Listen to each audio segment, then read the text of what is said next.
사람은 외적인 조건을 가지고 모든 걸 판단합니다. 그 사람의 학벌이나 또 그 사람의 재물의 여부나 또 그 사람의 사회적 지위가 어떠냐에 따라서 보통 판단을 하죠.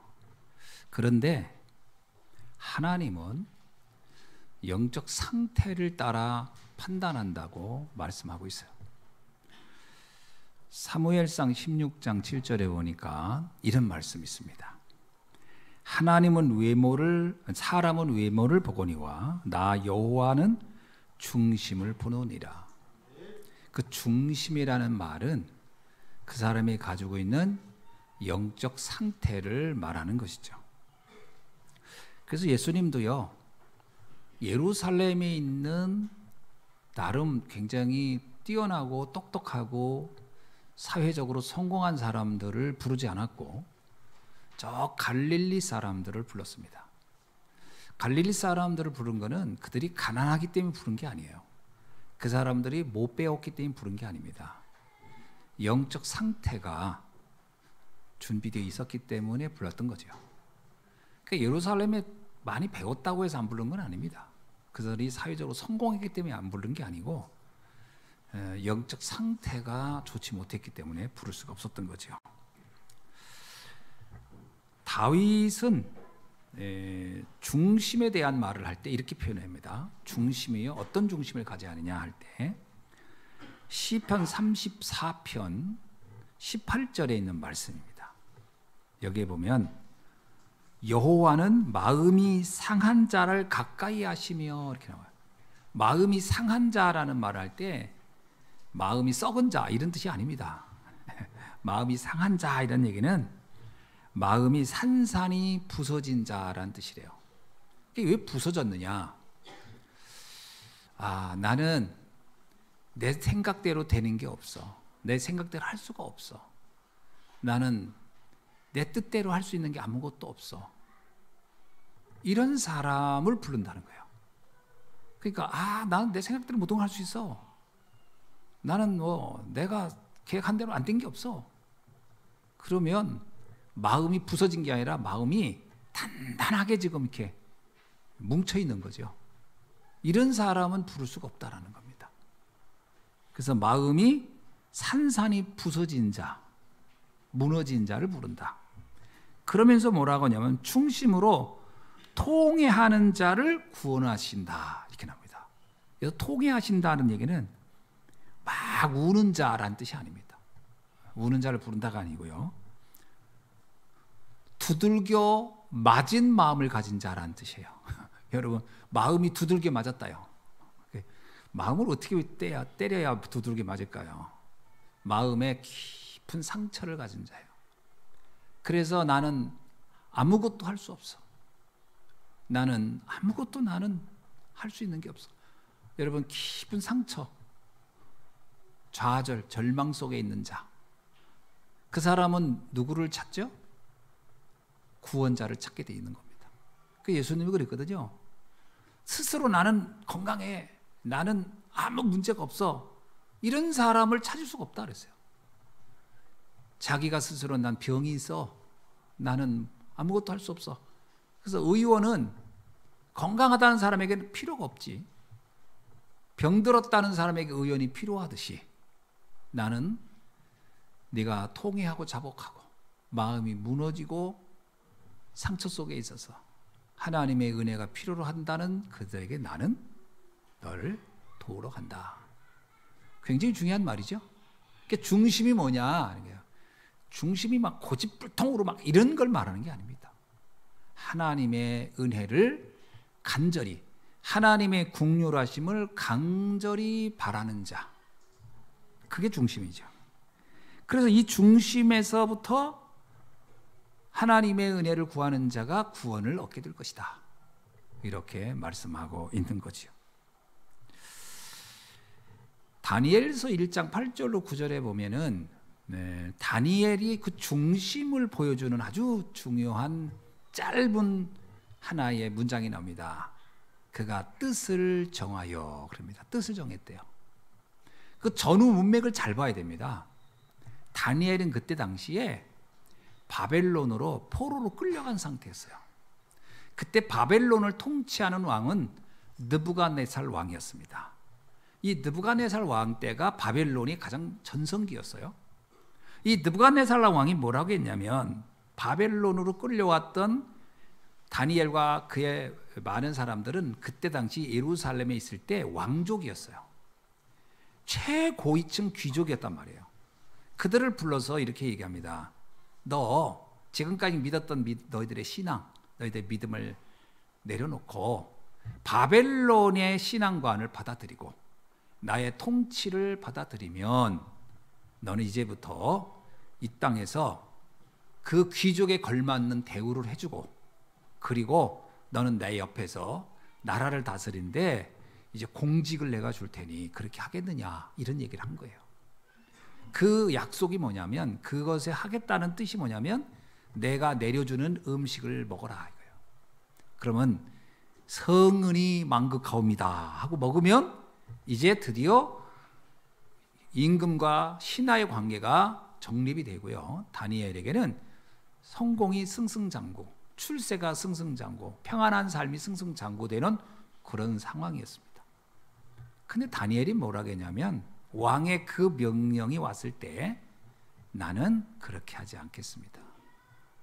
다니엘이 이런 얘기합니다. 내가 설사 죽더라도 내가 섬기는 하나님을 나는 부인할 수 없습니다. 그러면서 뜻을 정하였다 그럽니다. 어떤 뜻이죠? 고난 당할 준비되어 있고, 핍박받을 준비되어 있고, 죽을 준비되어 있고, 나는 하나님만 섬기다 가겠노라. 난 하나님의 은혜가 없이는 안 된다, 이런 말이거든요. 당신이 주는 그 사회적인 혜택, 그것도 달콤하지만 내 인생에 더 달콤한 건 뭐다? 하나님의 은혜, 하나님을 섬기는 것이 나에겐 가장 행복한 것이고 가장 가치 있는 것, 심지어 내 생명을 드려도 아깝지 않을 가치를 가지고 있다. 그런데 내가 이걸 포기하겠냐? 차라리 나를 죽여라. 이렇게 다니엘이 뜻을 정한 겁니다. 물론 이 뜻을 정한 일로부터 다니엘은 많은 핍박을 받는 게 당연하죠. 환난이 옵니다. 일단 왕부터가 내 명을 거역해? 그리고 더 중요한 건 주변의 신하들이, 임금님 그냥 놔두면 안 됩니다. 저런 인간 놔두면 다른 놈들 또 배반하고 거부할 테니까 아주 모델적으로 이놈을 좀 손을 봐야 됩니다. 뭐 이렇게 나왔겠죠. 핍박이 오기 시작하죠. 그런데 결과는 어떻게 됐습니까? 그럼에도 불구하고 다니엘은 흔들리지 않았어요. 그 이후에 다니엘서를 읽어보면 놀라운 일들이 나옵니다. 느부갓네살 왕이요, 다니엘의 이 모습을 보고 분노한 게 아니라 감동을 했어요. 이야, 이렇게 생각이 곧고 자기의 나라를 사랑하는 인간이 나를 도울 수 있다면 얼마나 도움이 될까. 여러분, 사람은 사람 보는 눈이 있는 거예요. 그래서 왜 느부갓네살 왕이 그때 당시 그 나라 바벨론에서는 최고의 황제였냐면 그는 굉장히 포용 정책을 했던 황제였습니다. 이게 다니엘을 보니까 다니엘을 죽이는 것이, 이런 인재는 죽이면 안 되겠다는 거예요. 그래서요, 결국은 다니엘을 총리로 기용합니다. 다니엘 마음이 바뀌었어요, 안 바뀌었어요? 안 바뀌었어요. 안 바뀌었지만 그러면 그래 네 믿음 네가 지켜, 그 대신 나를 도와라. 그런데요, 다니엘이 그 정도만 아닙니다. 느부갓네살 왕의 아들이 나중에, 느부갓네살이 이제 나이가 먹어서 죽습니다. 그리고 그 아들이 왕이 돼요. 그게 누구냐? 벨사살입니다. 이 벨사살이 왕이 됐는데 다니엘을 만나보니까 다니엘이 여전히 그 마음이 안 바뀌었어. 많은 신하들은 저 다니엘을 죽이자. 벨사살이 아니라는 거예요. 그래서 벨사살 그를 또 총리로 기용합니다. 여러분, 뜻을 정한다는 건요, 하나님이 함께하는 거거든요. 그럼 벨사살만 그랬냐? 벨사살의 아들이 왕이 됐어요. 그 사람이 누구냐? 다리오입니다. 다리오 왕이 또 이 다니엘, 이제 늙은 그 신하죠. 지금까지 할아버지, 아버지 때 쭉 섬겼던 걸 보니까 보통 사람이 아닌 거예요. 그런데 신앙은 여전히 하나님을 섬기고 자기 나라 종교의 신을 섬기지 않아요. 그래서 많은 신하들이 안 됩니다. 저 사람을 죽입시다. 또 그럽니다. 다리오 왕은 아니라 그를 다시 또 기용해서 씁니다. 자, 여기까지는 우리가 이해될 거예요. 어느 날 바벨론이 드디어 운이 닿아 무너집니다. 그리고 누가 등극하냐? 페르시아가 여기를 침략해서 페르시아 나라가 세워져요. 그때 페르시아의 황제가 누구냐? 고레스입니다. 근데 고레스가요, 다른 모든 신하들은 다, 적군의 신하들은 다 죽였는데 특이한 신하가 하나 있는 거예요. 바벨론의 믿음을 갖고 있지 않는 바벨론의 신을 믿지 않는 인간이 하나 있는 거예요. 그러다 보니까 이게 3대에 걸쳐서 섬겼대. 이 사람 때문에 나라가 강성했던 시간이 있었던 거예요. 그 다리오가 이렇게 얘기합니다. 아니, 벨사사, 고레스가 그를 데려와라. 그래서 고레스가요, 노년의 다니엘과 같이 몇 년이 있었습니다. 왜냐면 이미 늙어가지고 뭐 죽일 필요도 없어요. 좀 있으면 죽을 거니까. 그래가지고 다니엘이 사실은 노년에 고레스 왕 때 죽습니다. 자, 그리고 나서 어떤 일이 일어났느냐? 신기하죠. 다니엘이 죽은 이후에 어느 날 고레스가 생각이 바뀝니다. 내가 이스라엘을 도와야 되겠다. 그래서 고레스 때 이스라엘은 귀환하는 겁니다. 고레스가 하나님을 섬겼느냐? 놀라운 일이 있어요. 에스라서 1장 1절로 3절에 보면 고레스가요, 여호와 하나님이야말로 참 신이었다. 내가 이 백성을 자신의 고향으로 내가 돌려보내리라. 누구의 영향을 받았을까요? 전 다니엘일 겁니다. 다니엘에게 뜻을 정했던 그 뜻, 어떤 상황에도 굴하지 않았던 그 다니엘의 믿음을 보고, 그래, 이게 진정한 하나님, 진짜 신을 섬기는 사람의 자세지. 내가 지금까지 수많은 사람을 봤는데 전부 다 잡신을 믿어요. 상황 따라서, 이익 따라서 요랬다 저랬다. 그런 인간들을 믿을 수가 없는 거예요. 자신의 생명을 바쳐서도 끝까지 믿음을 지켰던 다니엘을 보면서 고레스는 마음을 바꿉니다. 그래서 고레스 때 이스라엘 백성이 귀환을 하는 겁니다. 1차 귀환의 시기가 고레스 황제 때. 놀랍지 않습니까? 그러니까 하나님은 그 사람의 지금 뭐 학벌이었더냐, 그 사람이 사회적 지위가, 이걸 보는 게 아니에요. 그래서 하나님은 그 사람의 중심을 보는 줄로 믿습니다. 왜 하나님이 중심을 본다는 것을 다니엘을 통해서 우리는 확인할 수가 있어요. 자, 그러면 어떤 중심을 가지고 헌신해야 되겠습니까? 어떤 중심일까요? 중심에 따라 모든 것이 달라져요. 중심이 어떠냐에 따라서 방법이 바뀌고요, 방법이 따라서 응답이 다르고, 응답에 따라서 결과가 달라지는 겁니다.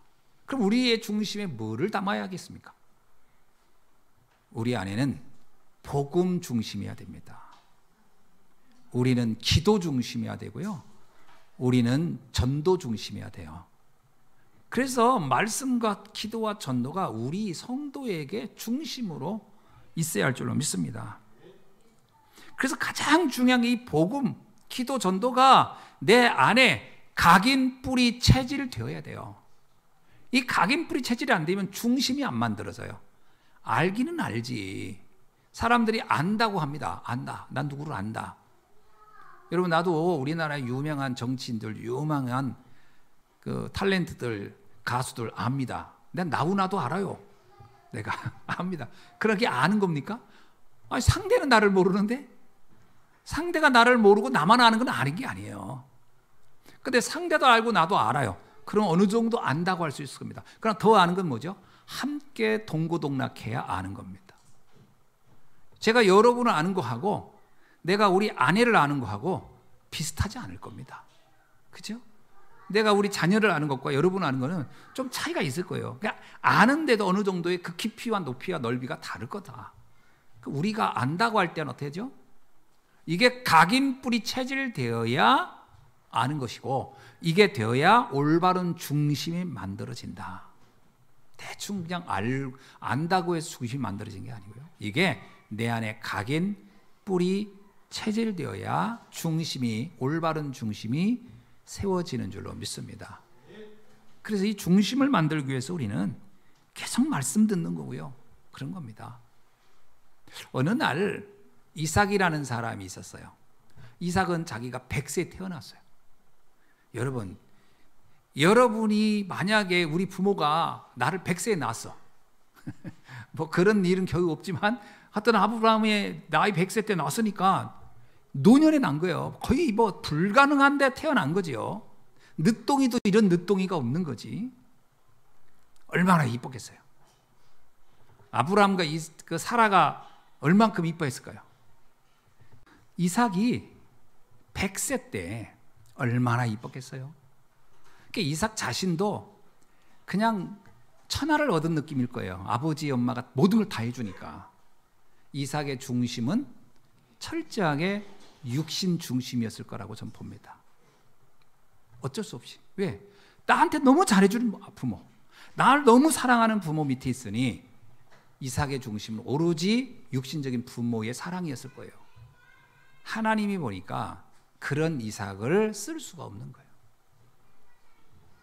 그래서 하나님은 아브라함에게 말합니다. 네 독자 아들을 데리고 모리아 산으로 올라가라.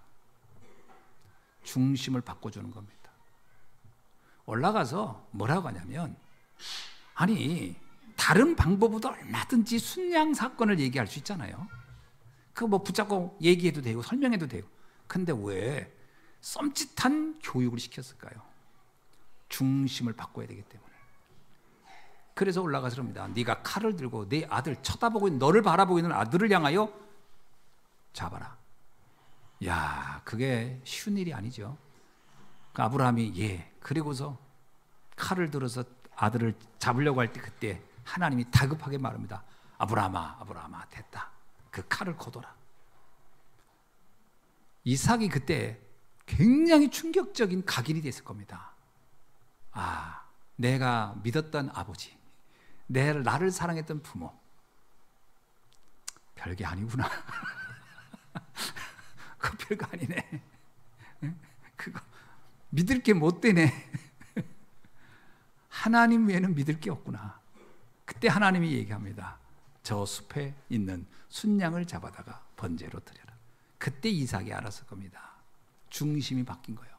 완전 하나님 중심으로, 완전 언약 중심으로, 완전 복음 중심의 사람으로 이삭이 바뀐 거예요. 상태가 바뀌어야 돼요. 그래야 하나님이 그를 쓸 수가 있는 거죠. 신명기 6장 4절로 9절에서 이스라엘 백성이 광야를 갈 때 이렇게 얘기합니다. 너는 자녀에게 앉아있을 때나 일었을 때나 나갈 때나 들어올 때나 계속 여호와는 우리 하나님 한 분이시다고 하는 것을 각인시켜라. 중심을 바꿔야 된다는 얘기거든요. 뭐 모든 사람을 다 모리아산 끌고 갈 수는 없잖아요. 중심을 바꿔야 한다. 말씀으로 완전 각인시켜라. 오늘 우리가 우리의 후대들의 중심을 바꿔놓지 않으면 하나님 앞에 귀하게 쓰임받기가 쉽지 않을 것이다. 이 상태를 바꿀 수 있기를 축원합니다. 여러분, 이걸 바꾸지 않으면 우리는 절대적으로 나 중심적으로 갈 수밖에 없어요. 인간은 철저하게 창세기 3장, 6장, 11장으로 중심이 만들어져 있어요. 그래서 나 중심이에요. 언제나 나 중심이에요. 내 생각과 다르면 뭐든지 시험 들고 갈등하고 힘들어해요. 하나님 중심으로 가는 게 쉽지 않습니다. 물질 중심이에요. 물질적으로 조금만 손해가 오면요, 우리는 못 견딥니다. 우리는 세상 사람들의 이목 중심이에요. 사람들의 시선이 어떤지에 따라서 우리는 굉장히 힘들어합니다. 그러니까 중심이 이렇게 만들어져 있기 때문에 누가 무슨 말 한마디 하고 세상 사람들이 어떤 좀 이익과 손해를 주면 못 견뎌야 한다니까요. 그래서 우리 신앙도 그것 때문에 흔들흔들하는 겁니다. 중심이 안 바뀌면 나는 믿음 생활을 잘하는 것 같았는데 어느 날 그 중심 때문에 결국은 무너지는 거예요. 전 그런 경우 참 많이 봐요. 그래서 우리에게 일어나는 어떤 문제가 와도 문제가 되지 않는 중심을 가져야 할 줄로 믿습니다. 그 대표적인 인물이 전 요셉이라고 봐요. 요셉은 정말 처음부터 중심이 제대로 만들어졌던 사람이에요. 그래서 요셉은 많은 어려움이 왔는데 조금도 거기에 흔들리지가 않아요. 그럼 오늘날 많은 사람들은요, 조금만 어떤 손해가 올 것 같죠? 먼저 무너져 버립니다. 왜? 우리 중심이 창세기 3장, 6장, 11장에 각인돼서 그렇거든요. 이 중심을 바꾸는 시간이 되기를 주님의 이름으로 축원합니다. 그래서 중심이 달랐던 사람들을 보면은요, 요셉과 요셉의 형들의 중심과 요셉의 중심이 완전 달랐어요. 다윗의 중심과 사울왕의 중심 완전히 달랐어요. 초대교회 성도들의 중심, 바리새인들의 중심 완전히 달랐어요. 그리고 바나바, 초대교회 성도를, 교회를 위해서 헌신했던 바나바를 흉내냈던 아나니아 삽비라, 중심이 달랐다니까요. 이게 문제인 겁니다. 중심에 따라서 우리의 모든 방법도 달라지고, 그리고 결과도 달라지고, 응답도 달라진다. 오늘 본문에는 두 가지 중심에 대하여 우리에게 말해주고 있습니다. 하나는 뭐냐? 하나님의 뜻대로 하는 근심이 있고, 또 하나는 세상의 이익을 위한 근심이 있다. 이렇게 얘기합니다. 근심이 두 가지가 있는 거거든요. 무엇 때문에 우리가 슬퍼하고 괴롭고 고통하느냐, 이겁니다. 여러분, 우리는 뭐 때문에 지금 괴로워하나요? 뭐 때문에 힘든가요? 뭐 때문에 또는 난 감사하나요? 난 뭐 때문에 행복할까요? 그것이 이제 그 중심에 따라서 달라진다는 거예요. 그러니까 정말 하나님의 뜻 때문에 내가 이 뜻을 위해서 살고 싶은데 이것이 되지 않는 것 때문에 내가 눈물을 흘린 적이 있는가? 아니면 세상의 것 때문에 내가 원하는 내가 세상의 것을 얻지 못해서 그것 때문에 나는 지금 힘들어하고 갈등하고 괴로워하고 있는가? 그러니까 중심에 따라서 반응이 다르다니까요. 완전 다릅니다. 하나님의 뜻대로 하나님의 뜻을 위하여 하는 근심은 뭐라고요? 이 근심은 우리에게 무엇을 준다고 그랬어요? 구원을 갖다 준다. 여러분, 하나님의 뜻대로 하는 근심을 하는 자에겐 구원의 역사가 일어난다는 거예요. 근데 세상의 것 때문에 근심하게 되면 뭐가 온다? 사망이 온대요. 너무 극단적으로 달라진 결과입니다. 오늘 본문에 보니까 하나님의 뜻을 위하여 하나님의 뜻 때문에 근심하는 사람은 이러한 반응을 하게 된다는 거예요. 11절에 보니까 이렇게 하는 거예요. 간절해진대요. 하나님의 뜻이 뭘까요? 디모데전서 2장 4절에 보면 하나님의 뜻이 이렇게 얘기합니다. 모든 사람이 구원을 받으며 진리에 이르기를 원하느니라. 모든 사람이 구원 얻기를 원해. 모든 사람이 하나님을 알기를 원해. 모든 사람이 하나님을 찬양하기를 원해. 이게 하나님의 뜻이고 이것 때문에 우리가 근심하고 있는가라는 거거든요. 근데 이 근심을 통하여 우리는 어떻게 자세를 여기 나와요? 네가 하나님의 뜻 때문에 네가 얼마나 간절한지 봐라. 하나님의 뜻에 대해서 간절함이 없다. 구원, 전도, 생명을 구원 전하는 거, 복음 전하는 거, 어떻게든지 영혼 살려야 되는 거, 이런 거에 대해서 간절함이 없다면 나는 중심이 없는 거라는 거예요. 네가 간절함이 있느냐? 그 다음에 두 번째 뭐가 있냐? 너는 변증하고 있느냐? 얼마나 변증이 뭐예요? 그것을 놓고 내가 얼만큼 설명하고 있느냐? 내가 정말 이 복음을 위하여 얼마나 많은 사람하고 막 논쟁하고, 여러분 그 사람의 중심 따라서 막 논쟁하는 거거든요. 나는 이게 믿어, 나는 이게 맞다고 생각해. 그리고 누가 그게 아니라고 해. 그러면 가만히 있나요? 그러면 그걸 내가 막 설명하려고 하나요? 변증하는 게 그예요. 그거하고 내가 설명한다는 거예요. 얼마나 내가 이걸 설명하고 말해주고 싶고 설명해주고 싶고 알려주고 싶다. 얼마나 네가 변증하고 있는가. 그 다음에 또 뭐가 있어요? 네가 얼마나 분하게 여기는가. 아니 나는 이 복음이 다라고 생각하는데 막 복음을 무시하고 모욕하고 분해야 돼요. 분노해야 돼요. 이럴 수가 있냐고 막 이래야 되거든. 아 이게 그래 뭐 괜찮아. 뭐 그렇지 뭐 신앙생활 안 하면 어때? 그게 내 중심이 전혀 없는 거예요. 누가 내 사랑하는 자녀를 욕하면 여러분 어때요? 내 사랑하는 자녀를 내가 진짜 사랑하고 있어. 그 내 자녀를 막 비난해. 그 여러분, 아이 그럴 수 있어 그러게요? 분노하잖아요. 내 중심이 자녀에게 있으니까 분노할 거 아니에요. 누가 내 자녀를 막 못되게 하고 내 자녀 괴롭히면 내가 아이고 그럴 수도 있어요. 그러니까 아니면 내가 분노합니까? 중심이 자녀에게 있으니까 분노할 거 아니에요. 똑같은 거예요. 내가 얼마큼 복음에 반대하는 사람들을 말할 때, 복음을 모욕하는 사람, 하나님을 모욕하는 사람 볼 때 여러분이 분노하는 마음이 있느냐? 그게 그 사람의 중심이라는 거예요. 그럼 또 뭐라고 나옵니까? 얼마나 두렵게 하는가? 내가 얼마나 두렵던가? 야, 내가 하나님에 대해서 이렇게 내가 제대로 사명을 감당하지 못하는 거예요. 너무 두렵다.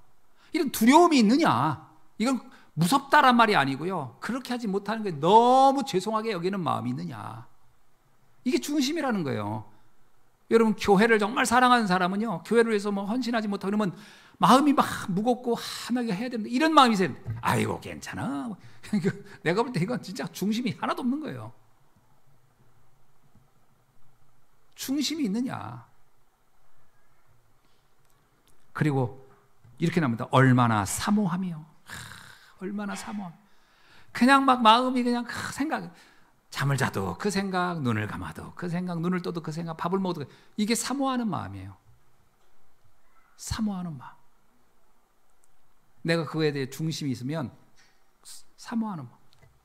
복음이 다 생각나고, 교회가 늘 생각나고, 전도 선교에 늘 생각. 이게 사모하는 마음이 있어야 된다는 거예요. 얼마나 사모함이 있느냐. 그 다음에 또 뭐라고요? 얼마나 열심히 있는가. 내가 얼마나 열심히 있는가. 여러분, 우리가 그 사람의 열심을 보면 그 사람의 중심을 볼 수 있겠죠. 결국은 내가 막 그 일을 위해서 막 열심히 뛴다. 아, 이 사람은 회사를 사랑하는 사람이네. 회사가 망하든지 말든지 맨날 데모만 하고 그 사람 중심이 전혀 없는 거예요. 얼마나 사모하는가. 그 다음에 재미난 표현이에요. 얼마나 벌하게 하였는가. 이 벌하게 한단 말이 뭘까요? 내가 이 일을 하지 않으면 하나님이 나를 벌하겠구나.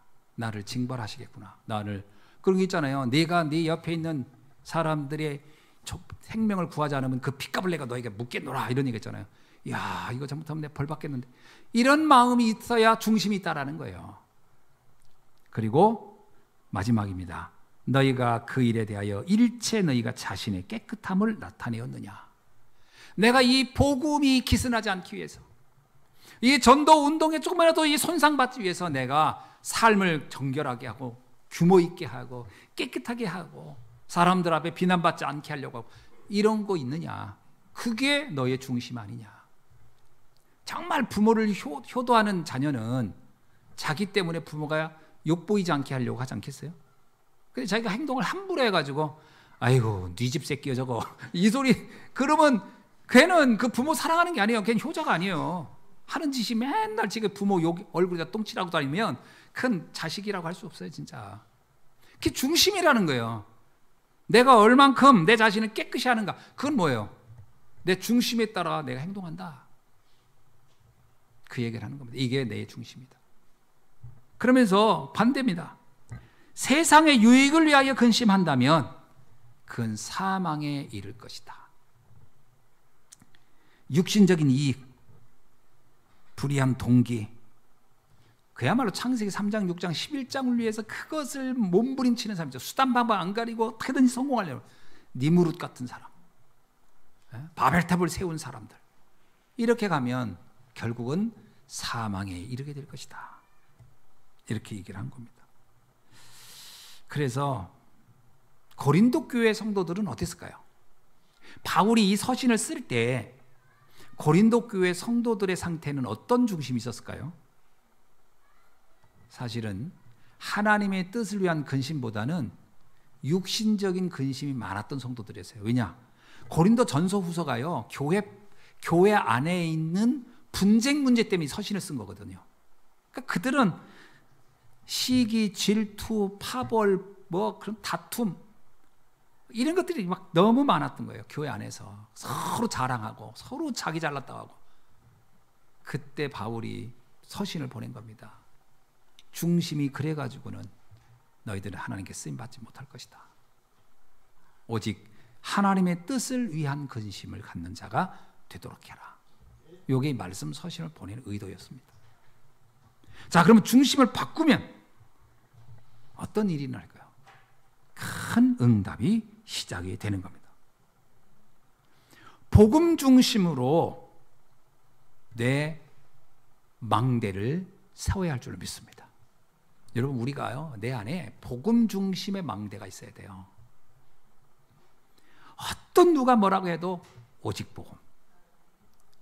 바리새인들은요, 율법 중심이었어요. 바리새인들은 복음이 관심 없었다니까요. 완전 선민 중심이었어요. 그래서 그들은 무너진 겁니다. 초대교회는 다행히도 그리스도 예수님을 만난 이후에 그들은 중심이 바뀌었어요. 유대인인데 바뀌었어요. 어떻게 해요? 오직 복음 중심으로. 유대인 중심이 아니에요. 초대교회 성도들이 그래서 유대인한테 비난당했어요. 왜 너희들은 유대인 중심이 아니냐. 여러분, 민족주의가요, 민족을 사랑할 필요는 있지만 민족주의가 되면 망하는 겁니다. 우리 민족만. 그게 유대인이었어요. 유대인은 철저한 우리 민족만이라는 거예요. 그게 중심이었다니까. 그러니까 이들은 선교, 전도 관심이 안 돼요. 왜? 다른 민족은 구원, 전도할 대상이 아닌 거라. 중심이 그렇게 되어버렸어요. 중심이 바뀌어야 돼요. 오직 복음. 사도행전 4장 12절에서 이렇게 얘기합니다. 다른 이름으로는 구원을 얻을 수 없나니 구원 얻을 다른 이름 우리에게 주신 적이 없음이니라. 복음 중심이어야 됩니다. 그냥 복음 중심이 아니고요, 오직 복음 중심이어야 됩니다. 두 번째는 교회 중심의 24 기도의 여정을 가야 됩니다. 교회 중심의 기도의 여정이에요. 이게 굉장히 중요합니다. 우리가 교회를 왜 주님은 주셨을까? 잘 생각해 보세요. 우리끼리 모여서 친교하라고 준 게 아니에요. 교회는 친교 공동체가 아닙니다. 교회는 사명 공동체예요. 교회는 전도 선교 공동체라니까요. 교회를 이 땅에 주셨을 때 목적이 구원받은 성도들끼리 모여서 오손도손 이렇게 잘 지내다가 천국 가라, 이래서 교회를 세운 게 아니라니까요. 교회는 애당초 사명 때문에 주실 겁니다.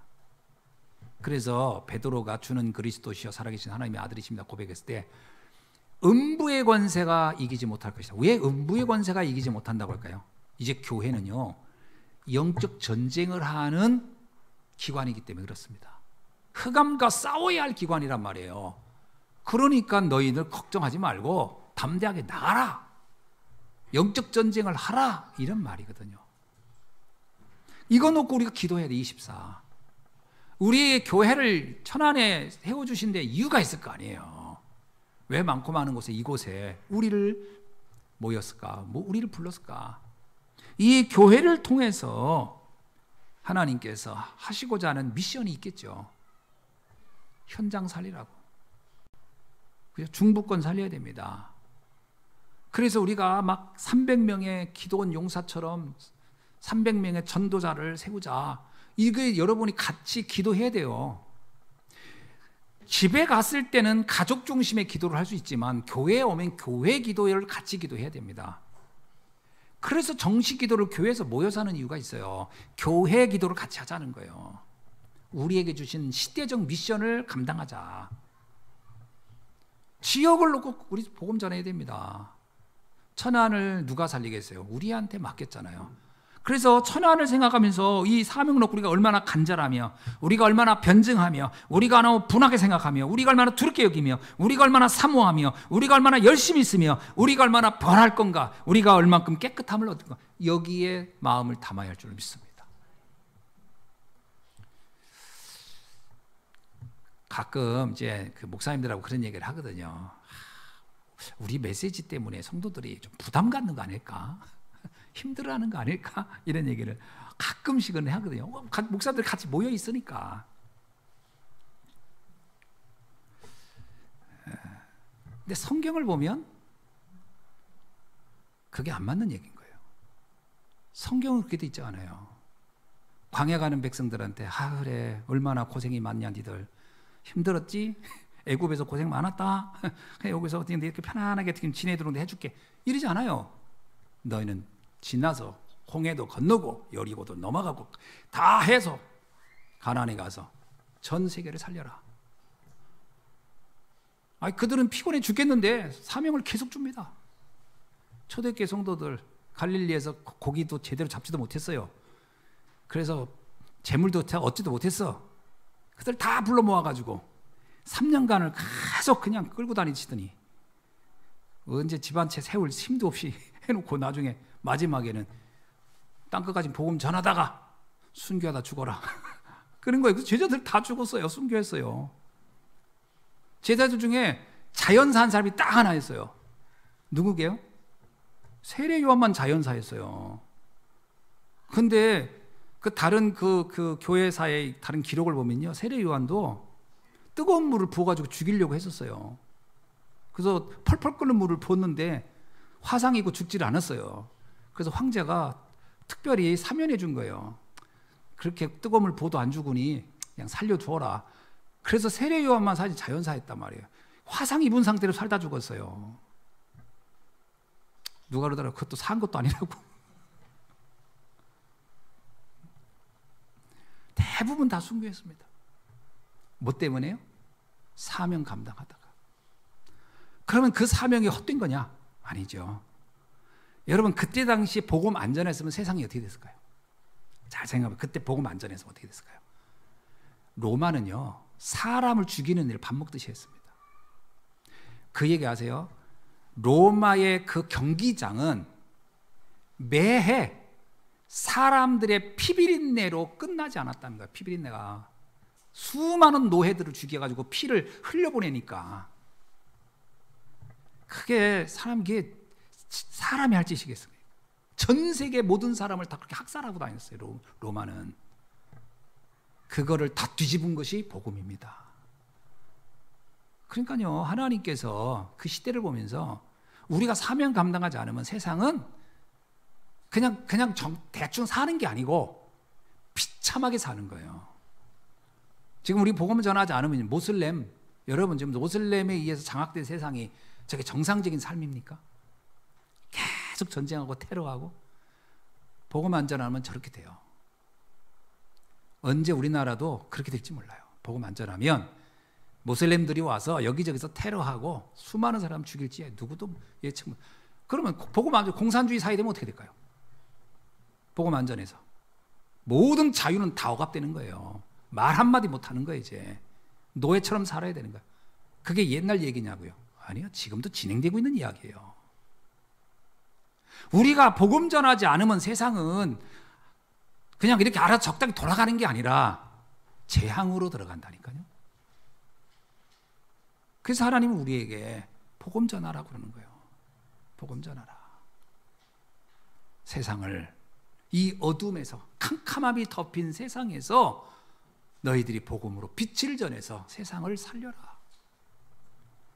저는요, 우리 교회를 놓고 우리가 24 기도해야 할 내용, 세 가지 뜰을 왜 해야 될까요? 다민족의 시대인데 다민족 시대 내두면 우상, 모슬렘 막 들어올 겁니다. 우리나라는요, 자연스럽게 이대로 놔두면 소멸하는 국가입니다. 안 나요. 아무도 출산 안 돼요. 출산율이 지금 우린 이미 다 알고 있는 얘기예요. 이제 나라가 이대로 가면 소멸한다고 그래, 이 나라는. 그러니까 정책을 하겠죠. 소멸하지 않아야 되니까. 그럼 불러들일 겁니다. 여기저기 막 불러들일 거예요. 지금 고려인들을 엄청 불러들이고 있어요. 왜? 소멸하면 안 되니까. 그건 어쩔 수 없어요. 필연적인 선택이란 말이에요. 그럼 다민족 시대 우리가 가만히 있으면 어떻게 될 것 같아요? 어떻게 될 것 같습니까? 불을 보도 뻔한 겁니다. 유럽처럼 되는 거예요. 지금 뭐 가끔 유튜브 보면 대한민국은 밤거리를 걸을 수 있어서 좋네. 이제 이것도 전설이 될 거예요. 전설이. 그런 날이 늘 지속될 거라고 생각하면 안 됩니다. 여러분, 새벽 기도하면서 우리 새벽이 밝아진 거예요. 새벽종 울렸네, 새아침이 밝았네. 그래가지고 이 새벽이 다녀도 불안하지 않은 거예요. 다 교회 다니는 사람들로 가득 찼기 때문에. 복음 전해야 됩니다. 다민족 시대. 그래서 세 가지 뜰을 하라는 거예요. 그리고 그거 24 기도해야 됩니다. 그리고 병든 사람. 지금 뭐 사이코패스 너무 많아요. 뭐 누가 어떤 사람이 정신병자인지 알 수가 없어요. 이제 운전하다가 누가 절대 싸우지 마세요. 누가 막 끼거든 그냥 이렇게 해서 선생님 그 똥말해서 그런가 보지요. 그러고서 보내주세요. 뭘 그걸 놓고 막 다투고 뭐 네 놈이 뭐 내 앞을 가렸네. 그러면요 도끼 들고 나올런지 망치 들고 나올지 아무도 몰라요. 그냥 보내줘야 돼요. 왜냐 정신이 제정신인 사람이 별로 없다니까. 제가 옛날에 안 그랬습니까? 그 사거리에서 여기 성정동 가도 가는데 앞에 아줌마가 팍 끼더라고. 그러더니 막 나도 깜짝 놀랐지. 그랬더니 창문 딱 열더니 그때 당시 내가 차가 되게 안 좋을 때요. 그때 똥차 타고 다니면서 지랄한다고 나한테 그러더라고. 나 진짜 너무 어이가 없어가지고 아니 뭐 저런 아줌마가 다 있나. 그래도 같이 싸우면 그 아줌마가 그 옆에 누가 탔는지 모르잖아요.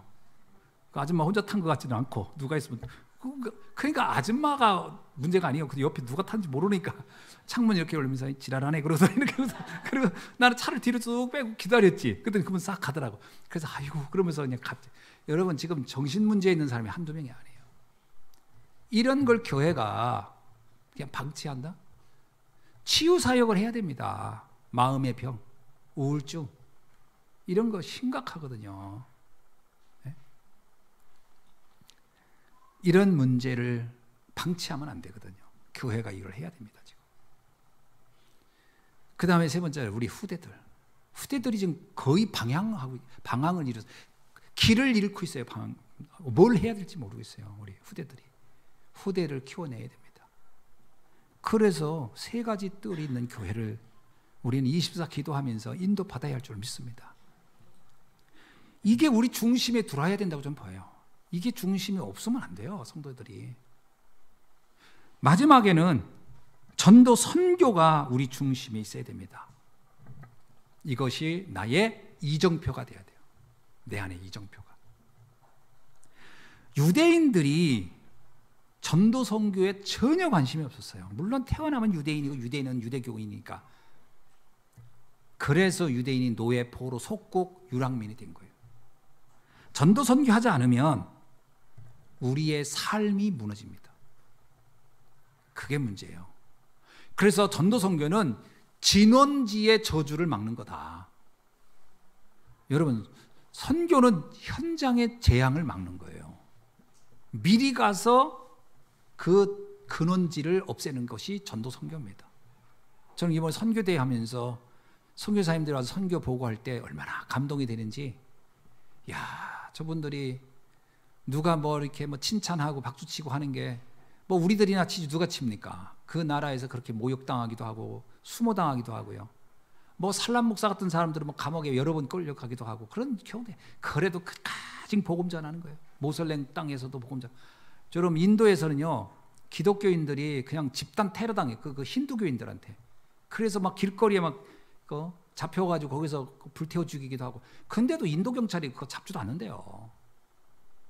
이런 일들을 당하면서 복음 전하고 있는 그 선교사님들 볼 때 너무 감사하고 감격하고 고맙고. 내가 그랬어요. 선교사는 그 나라에 가 있기만 해도 대단하다. 이번에 이민봉 선교사님이 왔는데 날씨 얼마나 따뜻합니까? 근데 뭐냐면 너무 춥대. 왜 이렇게 춥냐고. 그러면서 겨울옷 입고 계시더라고. 그래서 내가 왜 그랬더니 이미 난 적응된 것 같대. 그 더위에. 그러시냐고. 그럼 더위가 어느 정도 됐더니 지금은 괜찮대요. 지금은 한 30도 정도여서 괜찮대. 여름 딱 되면 40도에서 60도까지 좀 올라간대요. 지난번 개들이 다 죽었대. 더위에. 그 이민봉 선교사님 개 다 죽었어요. 다 죽었어.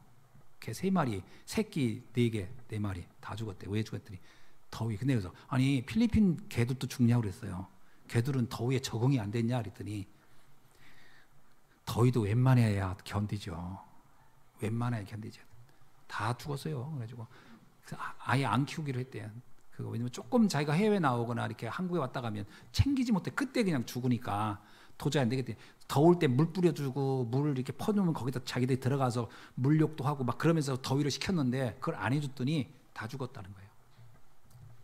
그 내가 그랬어요. 거기서 어떻게 살아요? 그랬더니 그 옆에 사모님이 하는 얘기가 뭔지 알아? 그래도 우리 목사님은 우리 선교사님 말랐으니까 그나마 견디지. 나는요 죽겠어요. 사모님이 뚱뚱하시죠. 나는 죽겠어요. 나는 찬바람이 하루라도 불었으면 좋겠어요. 365일 매일 더운데 추운 날이 없다는 거예요. 그래서 한국에 비행기 타고 딱 내리잖아요. 그럼 막 추우면은 막 살 것 같대요. 이런 날씨가 있구나. 여름에 아무리 더워도 우리는 곧 가을이 오고 겨울이 오잖아요. 근데 거기는 그날이 없대. 365일이 더워. 내가 그랬어요. 참 대단합니다. 나는 못합니다. 그렇게 가서 살아 계신 것만 해도 참 대단하다 그랬어요. 근데 어저께 식사 대접할 때 최남지 선교사님 같이 있었거든요. 최남지 선생님, 더운 거는 말하지 마세요. 시베리아의 찬바람을 말하지 마세요. 시베리아의 추위가 한번 닥치면 다 타 죽는 게 아니라 다 얼어 죽어요. 두 분이 또 극단적인 두 분이 와가지고 같이 식사했거든.